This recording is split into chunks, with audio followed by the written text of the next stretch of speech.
नमस्कार दोस्तों, मैं डॉक्टर विनीता पांडे एक बार फिर आपके सामने उपस्थित हूँ और आज हम बात करने वाले हैं कि आपका जो डिजर्टेशन होता है या आपकी जो रिसर्च होती है, थीसिस होती है, उसमें हम पिछले वीडियोस में हम ये देख चुके हैं कि डिजर्टेशन क्या है, इसे हम कैसे लिखते हैं, इसके स्टेप्स क्या होते हैं, इनके फ्रंट पेज कैसे बनाया जाता है और साथ ही सेकंड पेज अप्रूवल लेटर कैसे बनाया जाता है। अब आज हम बात करने वाले हैं कि अप्रूवल लेटर के बाद का जो एक लेटर लगता है, जिसको हम प्रीफेस या एक्नॉलेजमेंट कहते हैं, वो वास्तव में है क्या और इसे हम कैसे बनाते हैं। तो इसमें हमने देखा कि प्राक्कथन, हिंदी में हम इसको प्राक्कथन या आभार प्रदर्शन कहते हैं। और प्राक्कथन का मतलब होता है कि हम क्या कर रहे हैं, किसकी सहमति से कर रहे हैं, किसका किसका सहयोग ले रहे हैं, ये सारी चीज़ें जो होती हैं उसके अंदर आती हैं। शोध प्रबंध के प्रस्तुतिकरण के संबंध में जो उसका उद्देश्य होता है, जिस स्रोत से वो प्राप्त किया गया होता है और अध्ययन की जो उपयोगिता होती है, उसका पूरा संपूर्ण विवरण जो होता है वो हमारा प्रीफेस या एक्नॉलेजमेंट में होता है। और इसमें उन व्यक्तियों के प्रति आभार प्रदर्शन होता है और स्रोतों का समावेश होता है जो शोधकर्ता के लिए सहायता प्रदान करते हैं। जो चीज़ें हेल्प करती हैं उनको शोधकर्ता जो है वो उनका आभार प्रदर्शन का एक जो तरीका होता है वो आपका एक्नॉलेजमेंट होता है।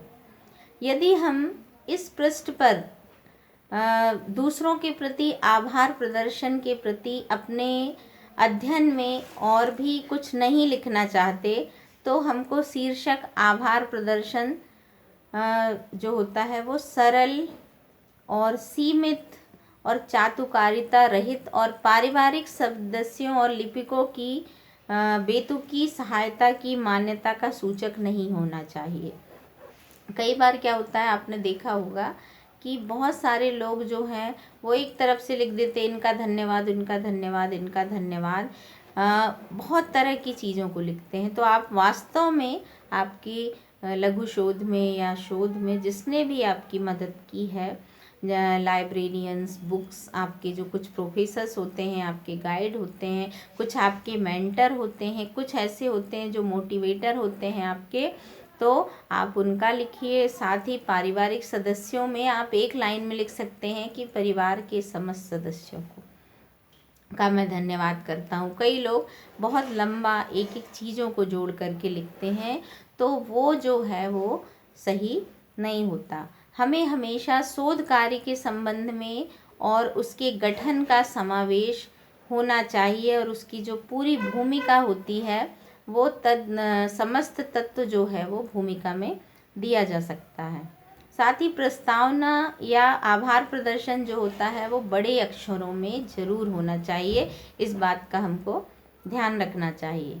और शोधकर्ता को यदि वो चाहे तो अपने हस्ताक्षर जो है वो 2 स्थानों को छोड़ करके पेज की दाहिनी ओर करने चाहिए और तिथि जो होती है वो बाईं ओर लिखना चाहिए। इसका ज़रूर ध्यान रखिएगा कि पृष्ठ के दाहिनी ओर हस्ताक्षर करना चाहिए और तिथि जो है वो बाईं ओर लिखनी चाहिए। प्रकाशन के उद्देश्य से हमको लिखित आकृति में, यदि मान लीजिए हमारे मार्गदर्शक या विशेषज्ञ आपके लिए कोई प्राकथन देते हैं कि मेरे इस विद्यार्थी ने ये काम किया है, ऐसा किया है, तो अगर वो ज़रूरी हो तो आप उसको भी सम्मिलित कर सकते हैं। और यदि आपको ये लगता है कि वो आवश्यक नहीं है तो आप उसको सम्मिलित करने की ज़्यादा आवश्यकता नहीं होती है। तो आशा है कि आपको ये चीज़ें बहुत अच्छे से समझ में आई होगी कि आपका जो प्राकथन है और आभार प्रदर्शन है वो किस तरह से लिखा जाता है। जैसे मान लीजिए मैंने अपनी रिसर्च की थी, फॉर एग्ज़ाम्पल बता रही हूँ आपको कि मैंने अपनी रिसर्च की थी और डिज़र्टेशन भी बनाया था। तो आपका फ्रंट पेज है और अप्रूवल लेटर के बाद जो आपका प्राकथन या आभार प्रदर्शन था, उसमें मैंने पूरा विवरण दिया था कि प्रस्तुत शोध जो है वो इस विषय पर किया जा रहा है और इसकी ये उपयोगिता है, समाज में ये उपयोगी सिद्ध होगा। और इस शोध कार्य को करने के लिए मुझे जिन जिन लोगों ने भी मोटिवेट किया है, जिनकी प्रेरणा से मैंने ये कार्य किया है, उन 3, 4, 5 लोगों के नाम आप दे सकते हैं। ये ज़रूरी नहीं है कि आप बहुत सारे एक, क्योंकि देखिए डाटा कलेक्शन में भी आपको हेल्प मिलती है। तो जहाँ आपको लगता है कि जिन लोगों ने वास्तव में आपकी मदद की है, आपको उनका लिखना चाहिए, साथ ही आपके मार्गदर्शक का लिखना चाहिए और अपने शोध की उपयोगिता के बारे में संक्षेप में ज़रूर लिखना चाहिए। तो ये जो होता है वो सही तरीका होता है। कई लोग पूरे रिश्तेदारों के नाम भर देते हैं, ये इनका भी धन्यवाद, उनका भी धन्यवाद। तो अगर हमें ज़रूरी नहीं है, क्योंकि वहाँ आपके सारे लोगों के नाम देखने की ज़रूरत नहीं होती। आपके जो मुख्य लोग होते हैं जो आपको मोटिवेट करते हैं कि आप कीजिए, आपके माता पिता, और वहाँ भी हमको माता पिता का नाम देने की आवश्यकता नहीं होती है, पति का नाम देने की आवश्यकता नहीं होती है। हम चाहें तो परिवार के सभी सदस्यों को एक लाइन में कोट कर सकते हैं। तो आपका जो शोध प्रबंध का प्राकथन होता है वो आकर्षक होना चाहिए, सीमित होना चाहिए और व्यवस्थित होना चाहिए। आशा है कि आपको ये चीज़ बहुत अच्छे से समझ में आई होगी और बहुत अच्छे से आप अपने शोध के प्राकथन को या प्रीफेस और एक्नॉलेजमेंट के लेटर को आप लिख पाएंगे, चाहे वो हिंदी में हो या अंग्रेजी में। आज के लिए बस इतना ही। अगले वीडियो में हम टेबल ऑफ कंटेंट के बारे में बात करेंगे कि ये क्या होता है और ये कैसे बनाया जाता है। आज के लिए बस इतना ही। धन्यवाद।